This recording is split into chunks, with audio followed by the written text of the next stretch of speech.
Bonsoir madame, bonsoir messieurs, chers amis de l'Heure de Solution, bonsoir. C'est l'émission Solution qui a commencé sur ma page Facebook Apôtre Tate Samuel, comme tous les lundis 21h.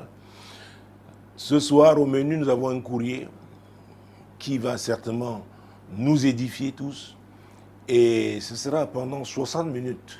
Ah oui, c'est la durée de ce programme, sachant que les 15 dernières minutes sont consacrées à la CIMAC, la Convention internationale du mariage chrétien.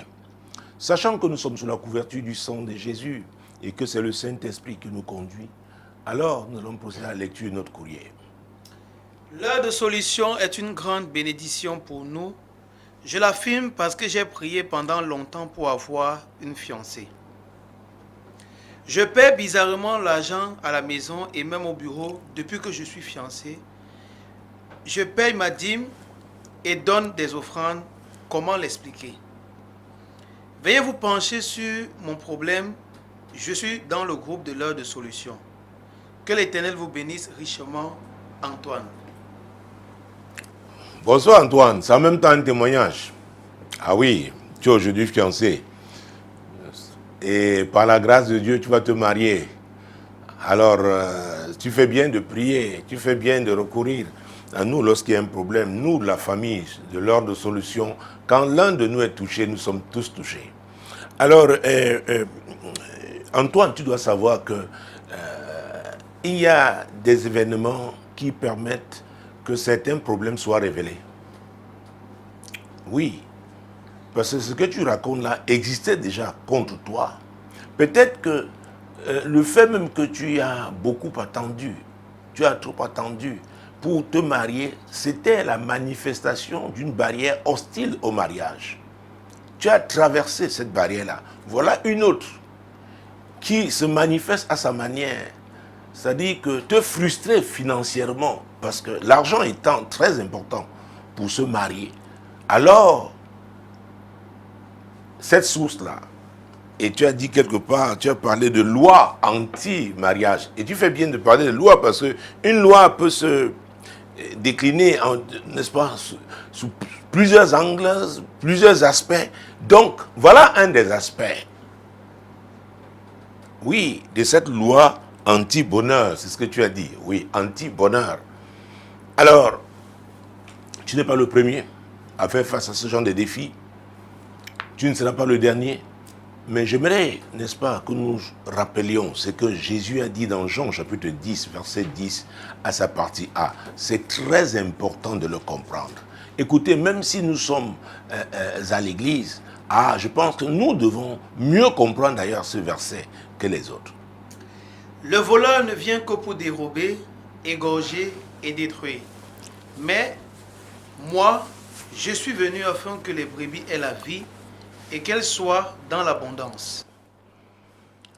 Alors, la loi anti-bonheur dont tu parles, c'est celle qui empêche que les brebis soient dans l'abondance. Et Jésus nous dit, le voleur c'est qui? Le voleur c'est le diable. Il ne vient que pour voler, égorger et détruire. Il ne vient que pour affliger, il ne vient que pour faire souffrir. Et que je le dise, je crois que ce n'est pas la première fois, que la meilleure façon de se rassurer qu'on va échouer, c'est de mal se marier. Parce que pour certains, cette loi anti-bonheur, notamment quand ça concerne le mariage, ça peut opérer sous la forme de la manipulation. C'est-à-dire on pousse un homme ou une femme à épouser celui ou celle que Dieu n'avait pas prévu pour lui. Donc les défis qu'ils rencontreront ne sont pas ceux que Dieu a prévus. La grâce ne sera pas là. Une telle loi se manifeste de plusieurs manières. Elle peut attaquer les affaires de quelqu'un. Parce que quand on parle des condamnations, n'est-ce pas, elles sont multiformes. Elles concernent plusieurs domaines de la vie. Imaginez-vous quelqu'un, par exemple, qui est condamné à la pauvreté. Oui. Alors, on attaquera tout ce qui peut le rendre prospère financièrement. Je parle là de pauvreté financière. On va s'attaquer, y compris le pasteur qui se lèvera pour prier pour lui. C'est pourquoi vous devez faire très attention. Et respectez, n'est-ce pas, vos encadreurs spirituels. Vous êtes loin d'imaginer ce qu'ils affrontent à cause de vous. Ah oui. Et ça, c'est une histoire vécue dans cette église il y a quelques années. Quelqu'un qui avait reçu une parole prophétique claire, Dieu lui avait dit, même si c'est le dernier jour de l'année, tu vas réaliser une affaire qui va t'éblouir. Et ça s'est passé le dernier jour de l'année. Et c'était en c'était plusieurs millions de francs. Il était tellement content et tout. Il a voulu aider qui il voulait. Il a donné l'argent à une fille. Ah oui, de l'église. Écoutez, son robinet s'est fermé. Il ne comprenait pas pourquoi toutes les promesses qu'il avait eues. Ah oui, des promesses fermes à la dernière minute. Ça ne marchait pas. Il avait acheté une voiture, il avait acheté un terrain, il avait pris un logement dans un endroit vraiment décent. Mais il a commencé à plonger. C'est pendant une réunion, Dieu me pousse vers un groupe. Quand je commence à prier, particulièrement pour une femme, l'esprit là, parce que c'est là aussi, il y a des esprits qui ne vont pas se manifester tant que le niveau d'onction requis n'est pas présent. C'est pourquoi quand Antoine parle de loi anti-bonheur, s'il n'était pas fiancé, il ne vivrait pas ça. Et c'est parce que ce mariage-là, s'il épouse cette fille, c'est ah mon Dieu, mon roi, sa vie va changer. Le bonheur, il sera heureux. Et excusez-moi, hein, je ne passe pas du coq à l'âne, mais je voudrais préciser qu'on se bat pour son bonheur. On doit se battre. Parce que le diable aussi se bat pour nous rendre malheureux. Que ce soit très clair. Et c'est comme ça, cette femme, donc, sous la pression de l'Esprit de Dieu, l'Esprit qui opère dans sa vie a dit, avec une violence inouïe, que voilà, n'est-ce pas, tel a voulu l'aider, l'argent qu'il lui a donné là, ça a été une occasion pour lui de lier ses finances. Le monsieur a levé les mains, il était étonné parce qu'il savait que c'était entre eux. Mais ça a été exposé ce jour. Et il a reconnu que c'est à partir de ce moment-là qu'il souffrait financièrement. Il était frustré dans toutes ses affaires. Pour dire quoi? Pour dire que quand quelqu'un se lève pour vous aider dans un domaine où vous êtes condamné, cette personne prend un risque.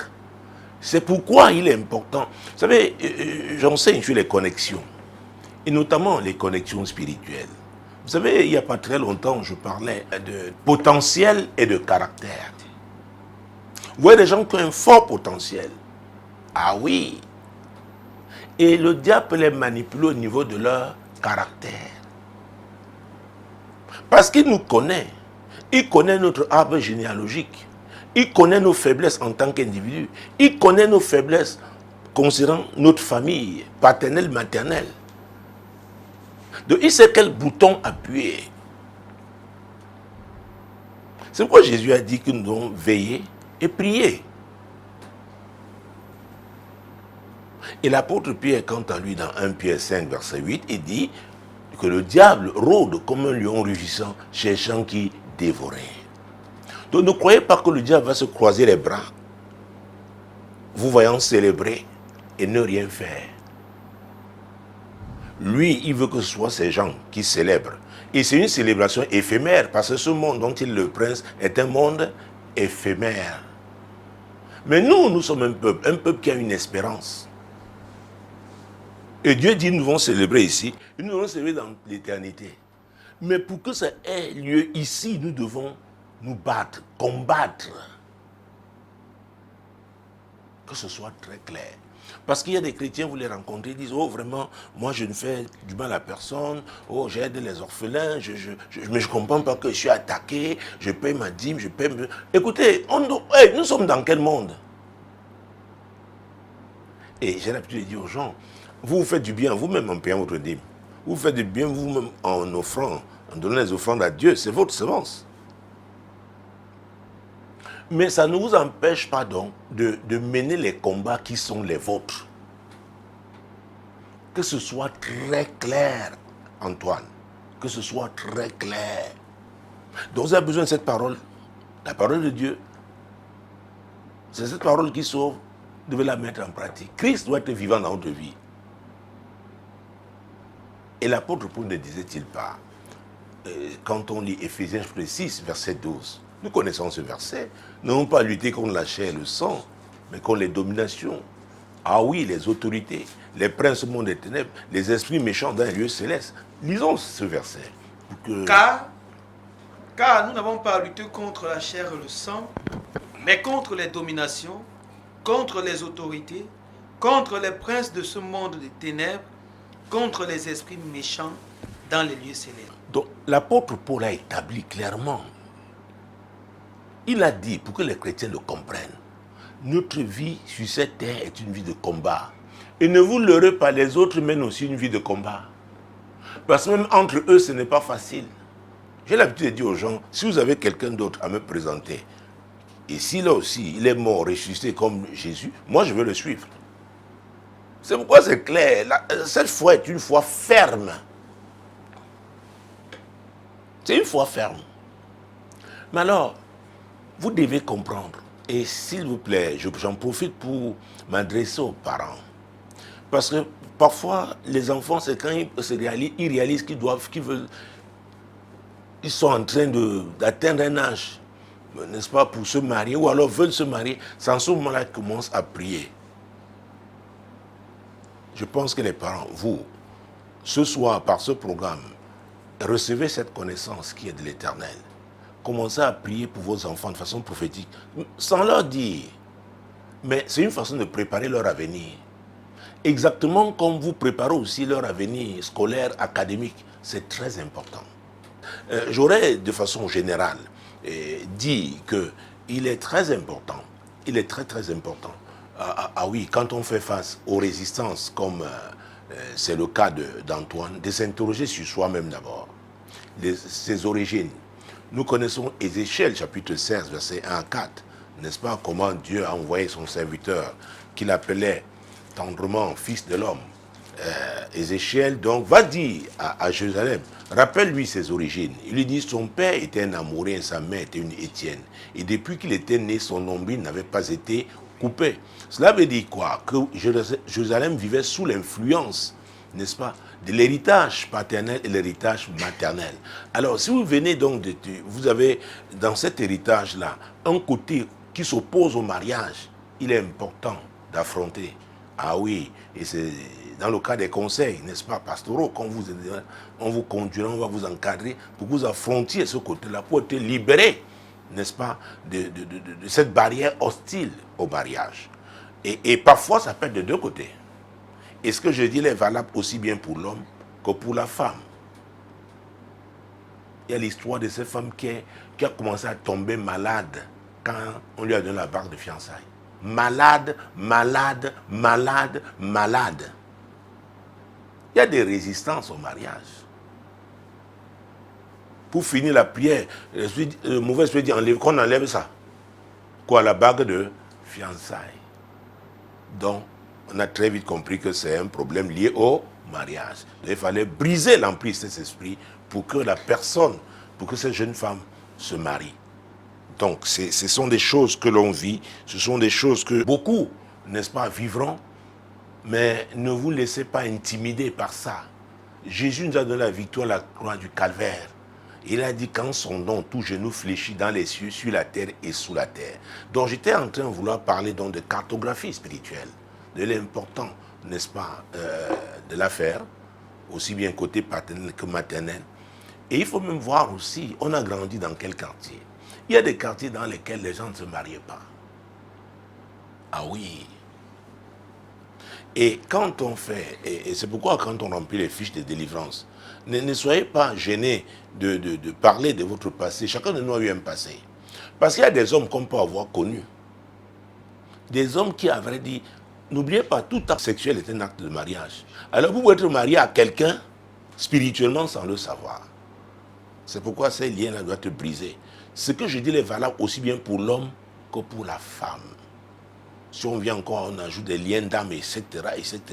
Donc, il est important, vraiment, déjà, de faire confiance à Dieu en tant que chrétien, que c'est lui qui donne une femme, qui donne un homme, c'est lui qui révèle les choses cachées, il a dit. Donc c'est important de savoir qu'est-ce qui est caché, qui est un problème. Dieu va révéler et on va briser l'emprise, ce problème-là, pour qu'à vrai dire, les époux se marient librement. Donc quand nous parlons du mariage, c'est quelque chose de sérieux. Ce qui doit être fait pour qu'on trouve la femme où l'homme doit être fait. Ce qui doit être fait pour renverser les barrières, aussi le bonheur conjugal, doit être fait. Et maintenant, ce qui doit être fait pour maintenir, pour vivre ce bonheur en tant qu'époux, doit également être fait. Donc Antoine, tu as besoin de délivrance. Et j'aimerais que tu en parles avec ta fiancée, parce qu'il n'est pas exclu qu'elle aussi ait un problème. Ah oui, parce que ça peut aussi passer par la femme pour t'attaquer. Une femme peut avoir une barrière, une loi anti-mariage dans sa vie. Celui qui demande sa main est attaqué. Donc vous devez le faire, vous devez être suivis ensemble. Alors je pense qu'ayant dit cela, j'ai répondu à ce courrier. Bonjour papa apôtre. J'ai un problème qui me trouble. Ma famille maternelle dit que mon père ne doit rien recevoir pour mon mariage. Papa, est-ce que je peux l'honorer en lui demandant de m'accompagner à l'église? Lily. Lily, comme beaucoup de jeunes femmes, oui, qui pensent à leur père, mon Dieu, mon roi, je préfère même essayer de faire une différence, bien que je ne sois pas spécialisé en langue française, mais dans mon esprit, j'essaye de faire une différence dans ce cas-ci entre le géniteur et le père. Mais pour commencer, prenons Romains chapitre 13. Romains chapitre 13, verset 7. Je pense que ce verset va nous aider à décoller. Ah oui, chaque homme doit se demander s'il est ou alors il sera un père ou un géniteur. Ça, c'est mon explication à moi. Donc, Romains chapitre 13, verset 7. Rendez à tous ce qui leur est dû. L'impôt à qui vous devez l'impôt, le tribut à qui vous devez le tribut, la crainte à qui vous devez la crainte, l'honneur à qui vous devez l'honneur. Ah, c'est la dernière partie là. Oh mon Dieu, l'honneur à qui vous devez l'honneur. C'est très important de comprendre ça. Vous savez, dans le ministère, j'ai eu plusieurs cas comme celui-là. D'ailleurs, j'ai prié pour une jeune femme qui est allée retrouver son mari du côté de l'Europe du Nord. Elle a connu cette même situation. Je ne veux pas entrer dans les détails, mais ça n'a pas été du tout gai, du tout radieux pour elle. Écoutez, Lily, toi particulièrement, quand la famille maternelle peut avoir cette posture, peut prendre une telle décision, faire une telle déclaration, je pense qu'il faut s'interroger, il faut faire une rétrospective, il faut chercher à avoir des informations, n'est-ce pas, relatives à la relation entre ton géniteur, restons dans ce cadre-là pour le moment, ton géniteur et j'allais dire ta mère et même de façon générale sa famille.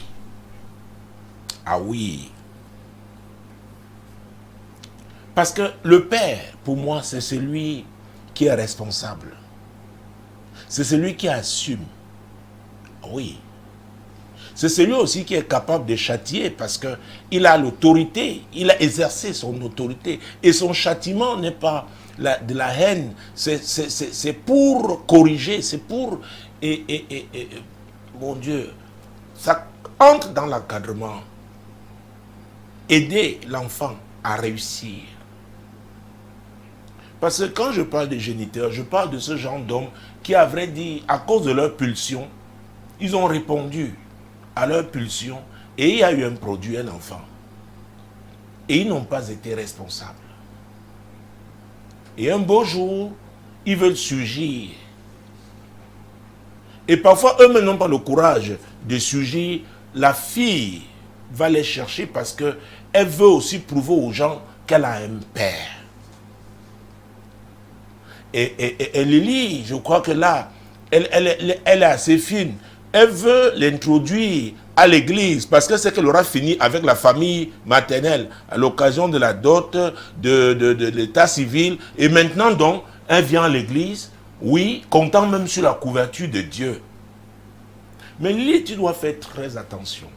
Il ne faut pas que ton mariage soit une occasion pour que les gens prononcent de mauvaises paroles. Pour que des actes incontrôlés, n'est-ce pas, regrettables, soient commis. Il faut faire très attention.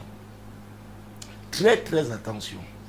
La famille maternelle, si tu essayes de la jongler, parce qu'elle aussi sera à l'église.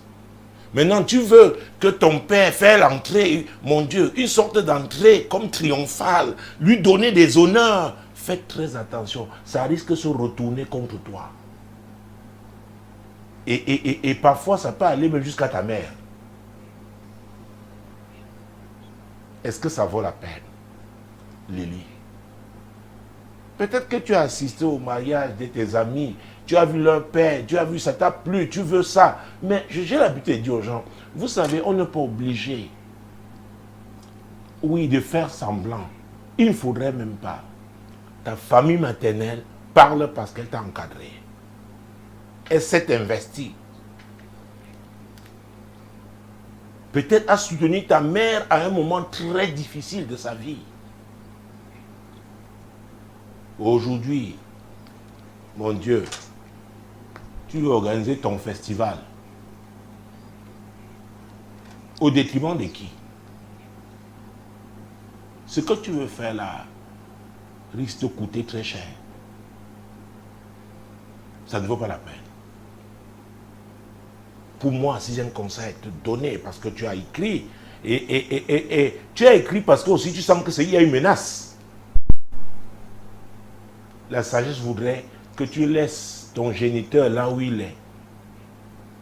Et après tout cet événement-là, parce que ta famille maternelle, qui a droit à l'honneur, doit l'avoir. Tu n'es pas la première qui n'a pas eu un père présent. Et tu ne seras pas la première qui se soit réconciliée avec son père après. Est-ce que c'est ce que Dieu veut faire par là? Maintenant, si tu amènes les gens à murmurer, qui deviennent amers, les gens qui ont droit à l'honneur, ta famille maternelle dit que ton géniteur n'a droit à rien.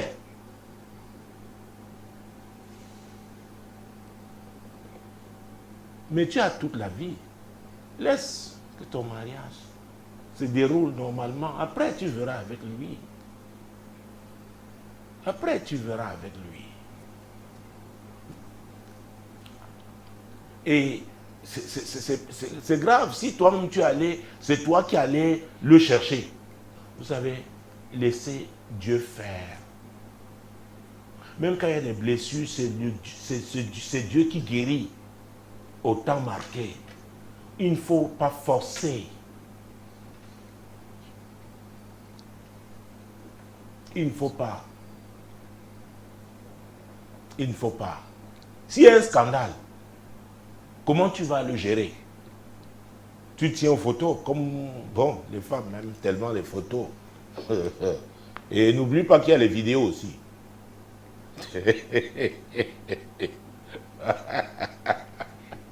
Ah oui, avant que le mariage, là, tu ne sortes de l'église, là, c'est déjà sur les réseaux sociaux. Tu vas gérer ça comment? Tu vas gérer ça comment? Avec dit, c'est une occasion de joie. C'est une occasion où vraiment on s'attend aux bonnes paroles, aux paroles de bénédiction. Il faut éviter de taquiner. Il faut éviter de provoquer. Ton géniteur lui-même sait qu'il n'a pas de droit. Ah oui.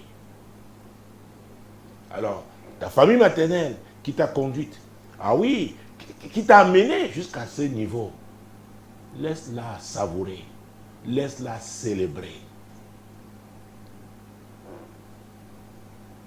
C'est son droit. Ah oui.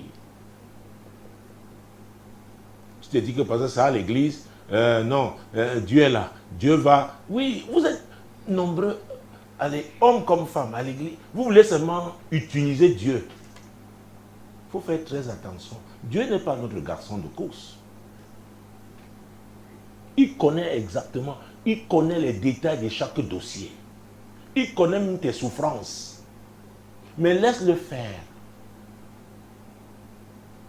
Il dit, il a parlé, n'est-ce pas? C'est l'apôtre Paul qui a repris cette prophétie de 2 Corinthiens. Dans 2 Corinthiens 6, verset 2, cette prophétie d'Ésaïe. Au temps favorable, je t'ai exaucé. Moi, je pense, on va lire. Hein, au jour du salut, je t'ai secouru. Voici maintenant le temps favorable. Oui. Car il dit, au temps favorable, je t'ai exaucé. Au jour du salut, je t'ai secouru. Voici maintenant le temps favorable. Voici maintenant le jour du salut.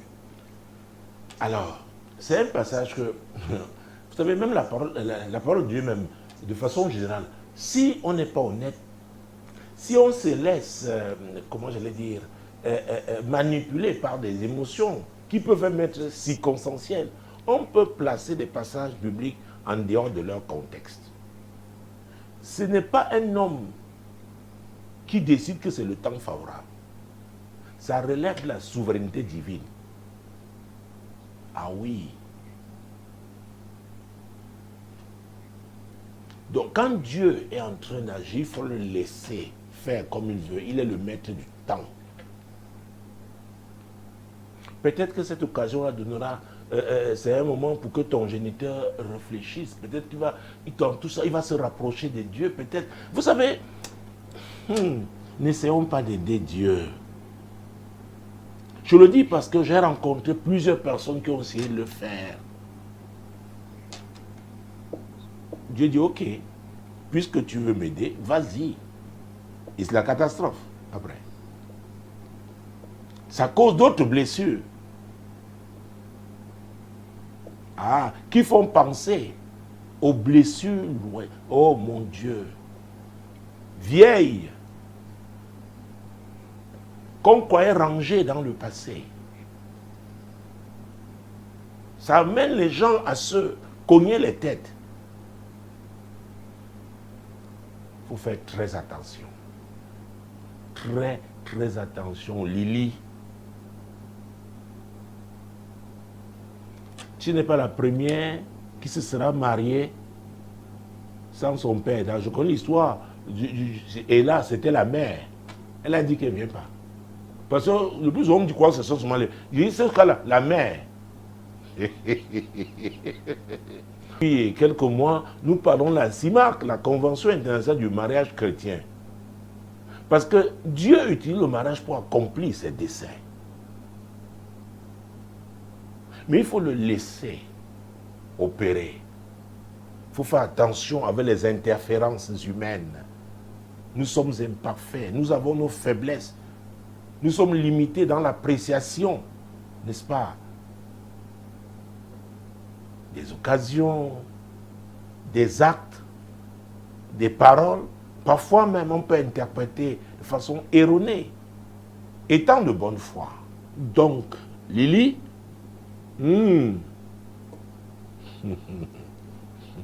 excuse-moi d'avoir appelé. À vrai dire, comme je l'ai dit, pour moi, c'est dans mon esprit, hein, je fais cette différence entre le géniteur et le père. Donc c'est celui qui assume les responsabilités, qui porte, qui paye le prix. C'est celui-là qui est le père. Ne croyez pas que c'est une affaire du sang, une affaire biologique. Non, non, c'est la responsabilité. Et c'est pourquoi, vous savez, ça peut être interprété même comme une forme d'ingratitude, Lily. Et tu auras ouvert les portes pour ça. Et maintenant, s'il y a des paroles méchantes qui sont déclarées sur toi, sur le mariage, là, tu es responsable. Tu es responsable. Laisse-le là où il est. Dieu est en train de vouloir te faire passer à une autre phase de ta vie, laisse Dieu, n'est-ce pas, achever ce qu'il a commencé. Chers apôtres de l'heure de solution, bonsoir. C'est un réel honneur et plaisir de vous joindre par ce courrier. Je m'appelle Angela, chrétienne réveillée depuis 13 ans. Je vous suis avec beaucoup d'intérêt depuis quelques années. J'ai un problème. Que faire quand une promesse ne s'accomplit pas? Est-ce que ce sont les prophètes qui m'ont parlé, qui ont menti, ou ce sont les sorciers qui ont été très forts? Je chancelle aujourd'hui dans la foi. Demeurez bénis, apôtres. La notion de source est très importante. D'ailleurs, j'en parle dans tout un ouvrage, n'est-ce pas, intitulé « Source de malheur ». Et là, nous parlons de la source qui a parlé. Quelle est la source? Quelle est la source? Parce que Dieu parle, le diable parle. Et si vous voulez, je pourrais même ajouter une autre source. L'homme même lui-même, ses émotions, il interprète avec son intelligence. Mais à vrai dire, il y a deux sources. Parce que quand c'est l'homme lui-même, il est manipulé. Donc il y a deux sources essentielles. La source divine et la source diabolique. Donc nous allons commencer à prendre Jésus-Christ de Nazareth. On commence, c'est mieux de prendre la source divine. Je pense. Très bien. Alors, la source divine, Genèse chapitre 12. Commençons avec le verset 1 d'ailleurs. L'Éternel dit à Abraham, va-t'en de ton pays, de ta patrie et de la maison de ton père dans le pays que je te montrerai. Je ferai de toi une grande nation et je te bénirai. Je rendrai ton nom grand et tu seras une source de bénédiction. Je bénirai ceux qui te béniront et je maudirai ceux qui te maudiront. Et toutes les familles de la terre seront bénies en toi. Ah, c'est Dieu qui parlait. C'est lui qui avait fait la promesse. Et choisi Abraham, le père de la foi, prophète de l'Éternel, ami de Dieu, je pense que c'est l'exemple qu'il faut d'ailleurs. Prenons une source, la source aussi diabolique. Et là, on va prendre l'exemple de Jésus parce que j'ai plusieurs éléments. Luc chapitre 4, verset 5. Le diable, l'ayant élevé, lui montra en un instant tous les royaumes de la terre. Oui. Et lui dit, je te donnerai toute cette puissance et la gloire de ces royaumes, car elle m'a été donnée, et je la donne à qui je veux. Voilà. Voilà une promesse. C'est le diable qui fait la promesse. Il dit, je te donnerai. Mesdames, messieurs, tant que nous sommes dans ce monde, écoutez, nous avons le choix. Parce que la Bible dit qu'au commencement était la parole. Donc c'est Dieu qui nous a créés. J'ai l'habitude de rappeler que nous sommes des missionnaires sur cette terre. Donc nous sommes venus pour accomplir la volonté de Dieu. Et je rappelle aussi qu'il y a quelqu'un en face, c'est-à-dire le diable. Jésus a dit, le voleur ne vient que pour voler, égorger et détruire. Et lui aussi, il fait ses propositions. Il est en face. Parce qu'il ne veut pas que la volonté de Dieu s'accomplisse. Et c'est pourquoi j'insiste sur le discernement. Et je suis d'accord avec celui qui m'avait dit c'est le plus grand don. Ah oui. Parce que si vous n'arrivez pas à discerner, à identifier la source, et que vous la suivez alors qu'elle n'est pas divine, oh mon Dieu, j'aimerais suivre la source divine même si je crois me tromper. Parce que ça, ce serait bien se tromper. Être avec Dieu. Ah oui. Mais le plus souvent, on se trompe, c'est avec le diable. Parce que lui, le père la tromperie. Puisque la tromperie, n'est-ce pas, est une branche du mensonge. Que ce soit la ruse, la duperie, la tromperie, mon Dieu, mon roi, la séduction. Alors, il dit, prosterne-toi devant moi et je te donnerai. Il fait une promesse. Je te donnerai. C'est pourquoi j'ai l'habitude de rappeler que le diable donne, mais il ne bénit pas. Il donne. Et vous connaissez ce dicton qui dit que tout ce qui brille n'est pas or. Et c'est pourquoi beaucoup se retrouveront en enfer à cause de la ruse et la séduction du diable. Et le diable ne vient pas forcément directement, comme ça a été le cas avec Jésus au désert. Il a ses agents. Oui, il opère même avec les médias aujourd'hui. Il a beaucoup de support. Mais est-ce qu'on va discerner, identifier la source qui parle? Alors, je ne peux pas dire à Angela tout de suite que oui, ce sont les sorciers qui sont très forts, ou alors ce sont les prophéties qui n'étaient pas exactes. Il faut même se poser une autre question. Est-ce que Angela est véritablement engagée? Est-ce qu'elle est vraie? Est-ce que sa foi est authentique? Excuse-moi, Angela, chère amie, de m'interroger. Parce que ce n'est pas le fait d'être présent à l'église, assistant même à toute réunion, qui prouve que quelqu'un est véritablement vrai. On peut dire qu'on est chrétien, mais à vrai dire, c'est Dieu seul qui sait vraiment qui il est, qui est sincère. On peut être même pasteur sans être chrétien, sans être enfant de Dieu. C'est pourquoi il faut d'abord être un enfant de Dieu. Ceux qui l'ont reçu, qui ont cru en son nom, elle, la parole, Jésus, leur a donné le pouvoir. Christ leur a donné le pouvoir de devenir enfants de Dieu. Je pense que nous devons prendre le verset 12 là, de Jean 1, pour que ce soit même le... Moi, je pense que c'est la base. Angela, vous savez, j'ai l'habitude de dire, quand il y a un problème, c'est très facile pour nous de chercher le responsable, le bouc émissaire. Mais on doit commencer par soi-même. Est-ce qu'on est vrai? Est-ce qu'on est véritablement disciple du Seigneur? C'est très important. Parce que, à cause de la conjoncture, à cause des épreuves, oui, des persécutions, il peut arriver. Et elle dit aujourd'hui que sa foi fait comment?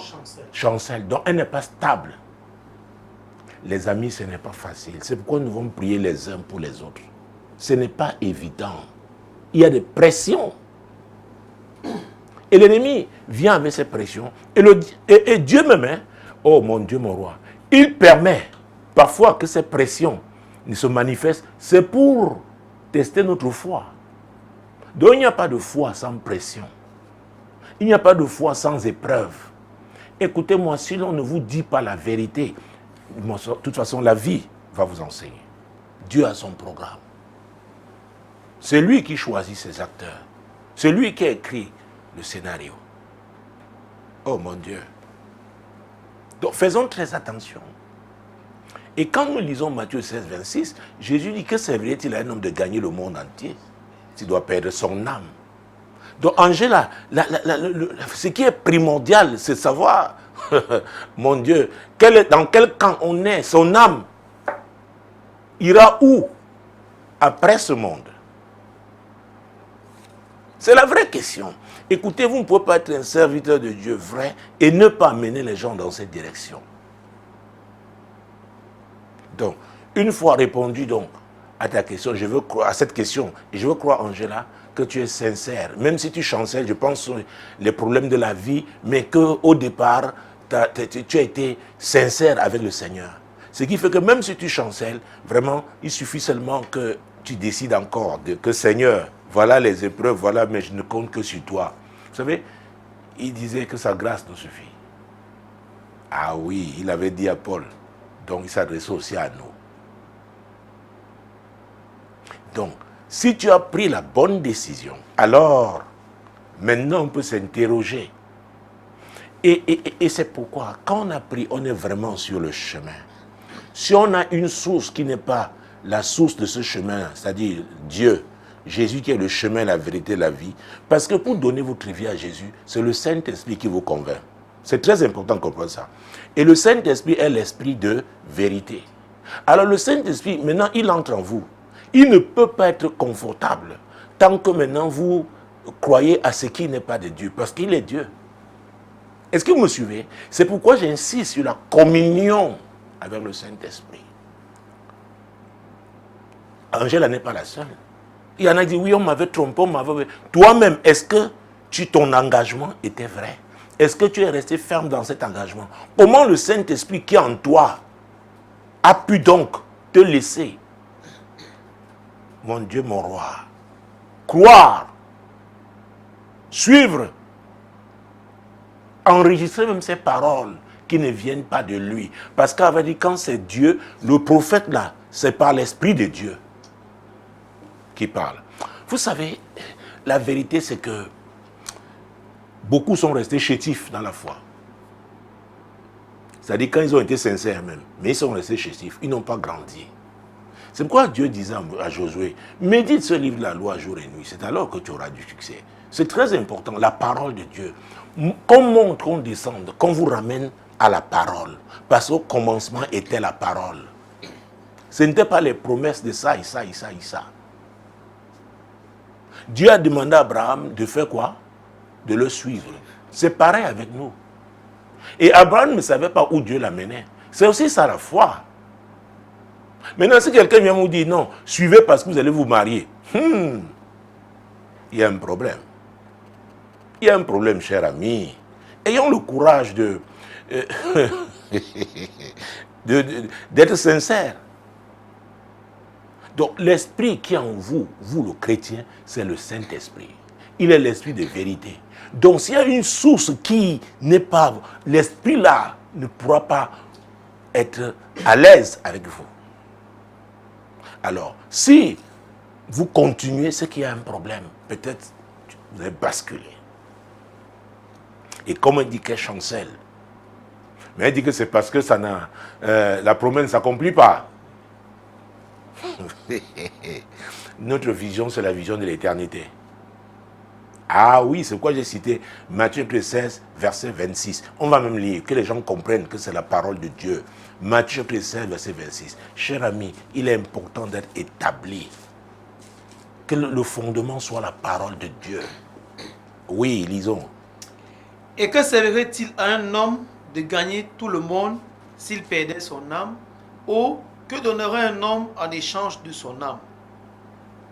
Ah. Oui. Donc, l'apôtre Pierre a dit que le salut c'est en qui? Jésus. L'apôtre Paul a dit qu'il y a un seul médiateur entre Dieu et les hommes. C'est qui? Jésus. Et lui-même dans Jean 14, 6, il a dit, je suis le chemin, la vérité et la vie. Et il répondait, il s'adressait à Thomas, l'homme qui doutait. Donc il ne faut pas douter. Et Abraham, il est devenu le père de la foi. Pourquoi? Je veux croire que ton engagement est authentique. Je veux croire que s'il est authentique, cela veut dire que tu dois croire que les sorciers ne peuvent pas être plus forts que Dieu. Soyons clairs avec ça. Écoutez, l'évangile de Jésus-Christ, la parole de Dieu est puissante. Pour vous dire que même si, n'est-ce pas, nous sommes dans ce ministère de délivrance prophétique, rien ne peut être au-dessus de la parole.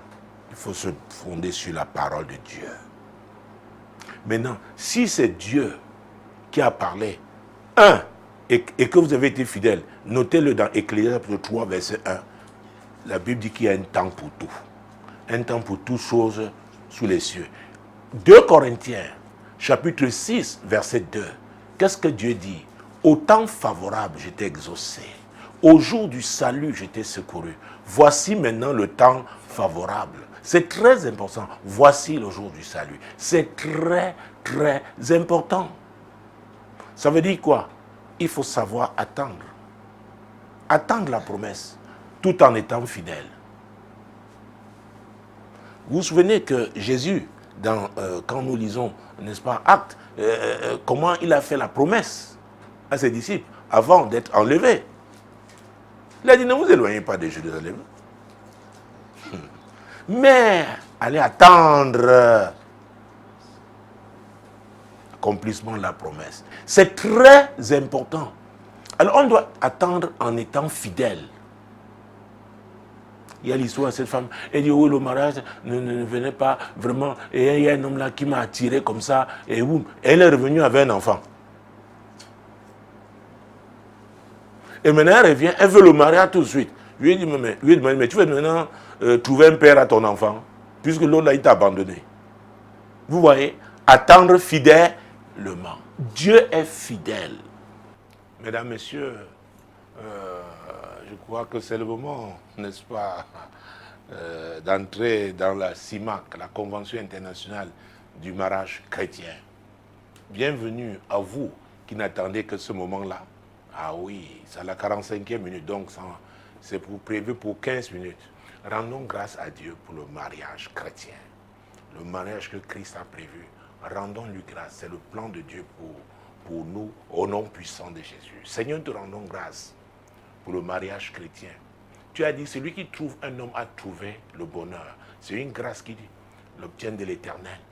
La femme aussi, qui épouse l'homme que Dieu lui a envoyé, oui, c'est une grâce aussi, c'est le bonheur. C'est le bonheur. Seigneur, nous te rendons grâce pour le mariage, parce que c'est un chant missionnaire.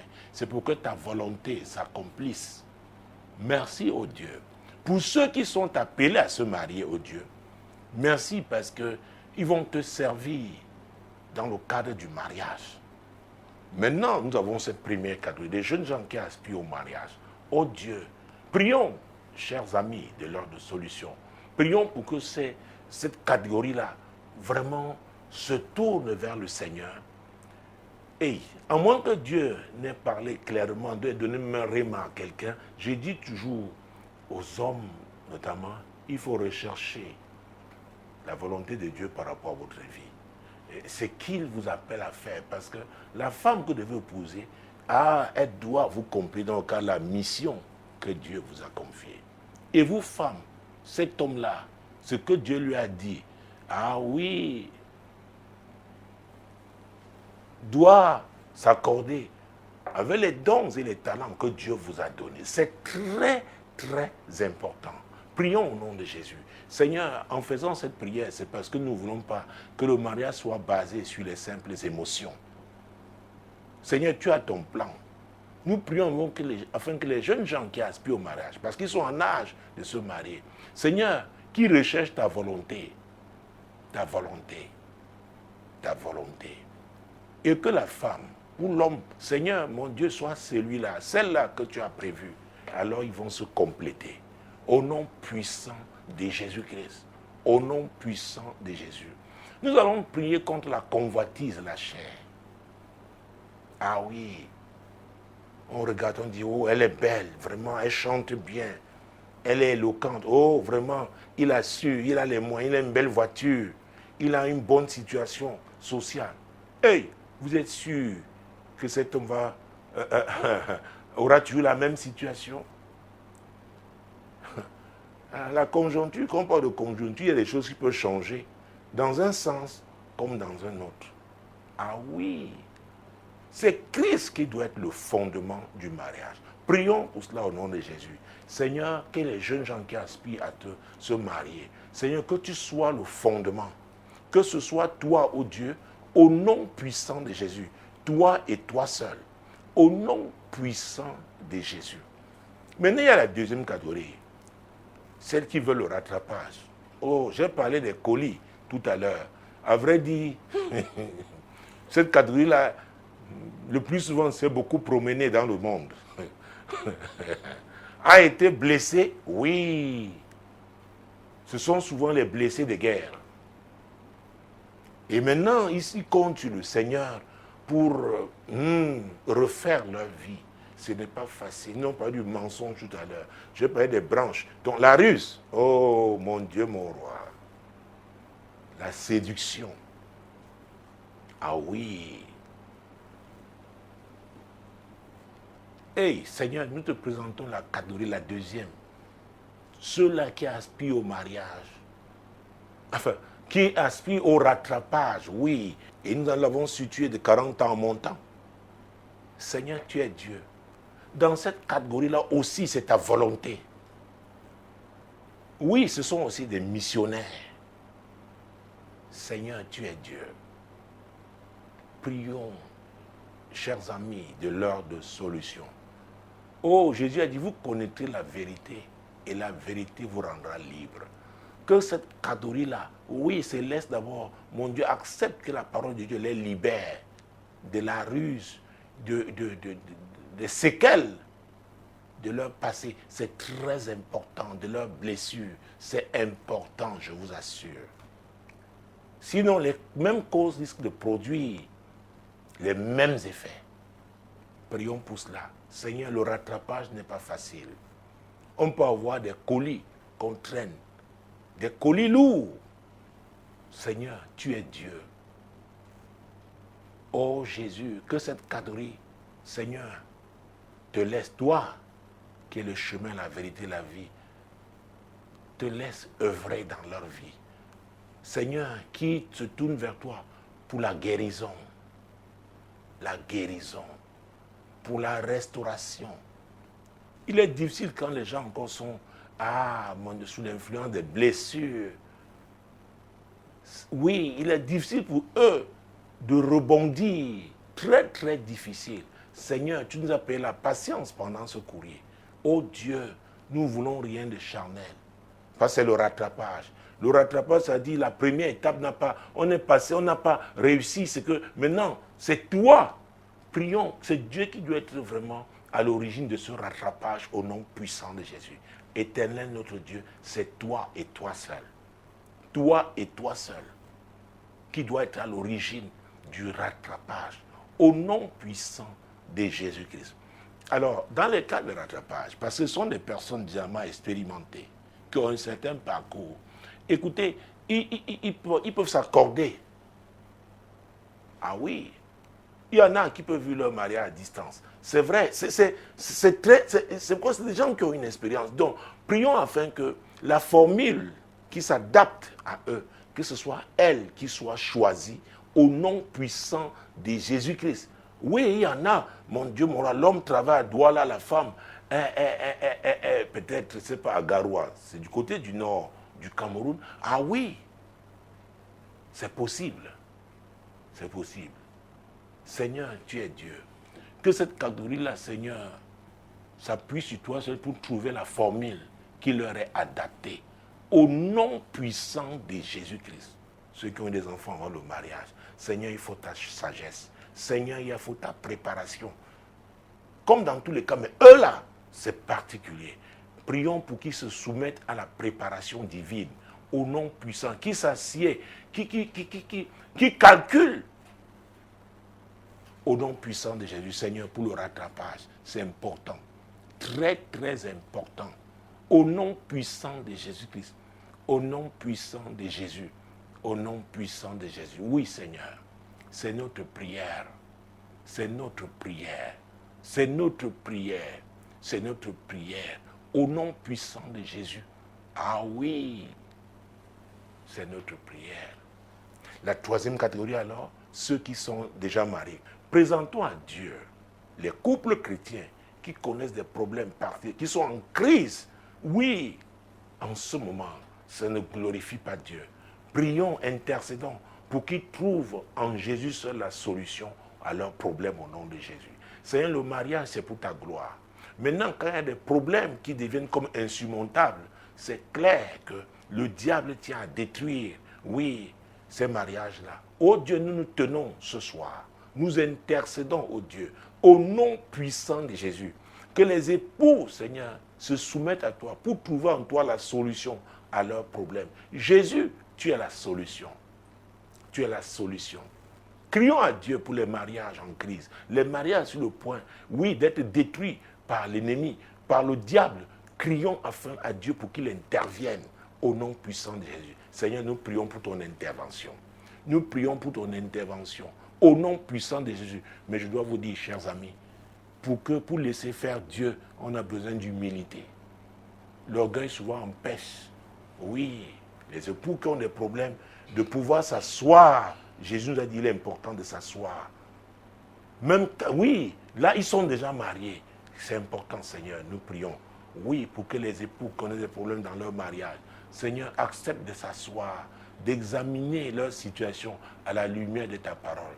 Oui, Seigneur, de recourir même aux personnes crédibles pouvant les aider. C'est notre prière. Que Dieu leur montre des personnes qui peuvent les aider. Que Dieu les oriente au nom puissant de Jésus-Christ. Au nom puissant de Jésus. Mon Dieu, mon roi. Deutéronome chapitre 7. Et prions donc de façon générale le Dieu de miracles. Ah oui. Oh, qu'il intervienne dans les mariages. Ceux qui crient à Dieu pour leur, oh, mon Dieu, mon roi, oui, pour une femme, ces jeunes gens, pour un homme, oui, ces jeunes filles. Et ceux qui crient à Dieu pour le rattrapage, prions pour le miracle.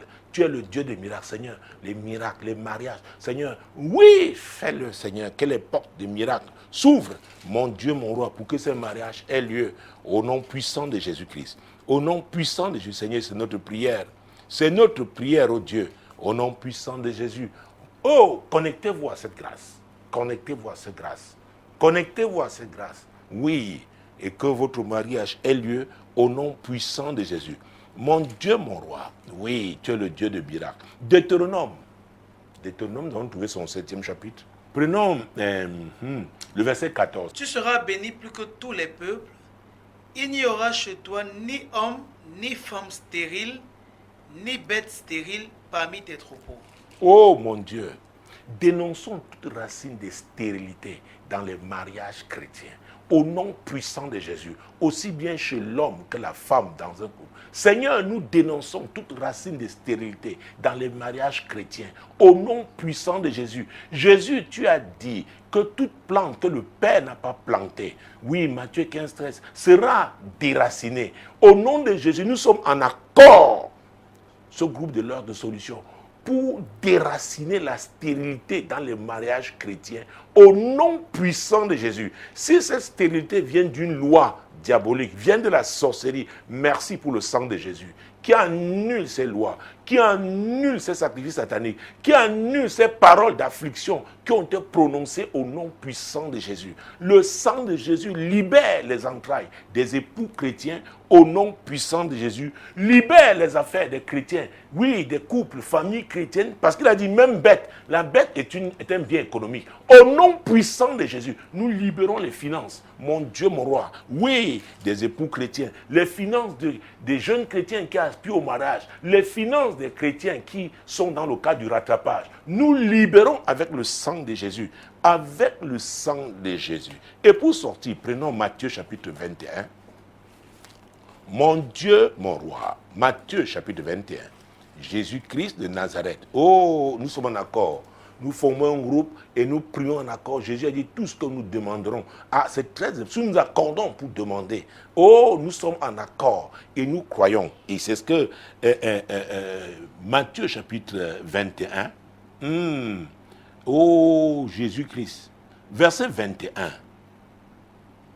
Jésus leur répondit, je vous le dis en vérité, si vous aviez de la foi et que vous ne doutiez point, non seulement vous ferez ce qui a été fait à ce figuier, mais quand vous diriez à cette montagne, ôte-toi de là et jette-toi dans la mer, cela se ferait.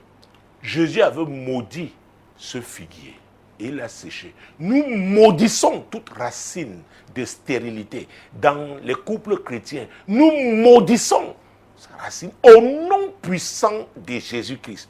Oh, tout homme fort qui s'est tenu et qui n'y aura pas des enfants, nous le maudissons et nous ordonnons, il est une montagne et nous l'arrachons de ces mariages, nous les jetons, mon Dieu, mon roi, et dans la mer au nom de Jésus-Christ. Et nous déclarons que cela est fait ce soir au nom de Jésus. Verset 22, mon Dieu, mon roi, nous arrivons déjà à la fin de ce programme.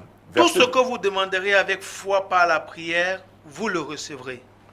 Chers amis de l'heure de solution, et particulièrement dans le cadre de la CIMAC, est-ce que nous avons la foi? Est-ce que nous sommes en accord? Déclarons, disons à Jésus que nous avons la foi, c'est en son nom que nous prions. Seigneur, nous, du groupe de l'heure de solution, Seigneur, nous avons la foi. Les déclarations que nous faisons sont des déclarations de foi. C'est pourquoi nous proclamons ce soir que les bébés miracles naissent dans les couples chrétiens qui crient à Dieu pour les enfants au nom puissant de Jésus-Christ. Oui, Seigneur, nous le déclarons avec foi. Nous le déclarons avec foi. Chers amis, merci d'avoir été là. C'était l'heure de solution. Le prochain rendez-vous, c'est lundi prochain lorsqu'il sera 21h sur ma page Facebook Apôtre Tate Samuel. Shalom.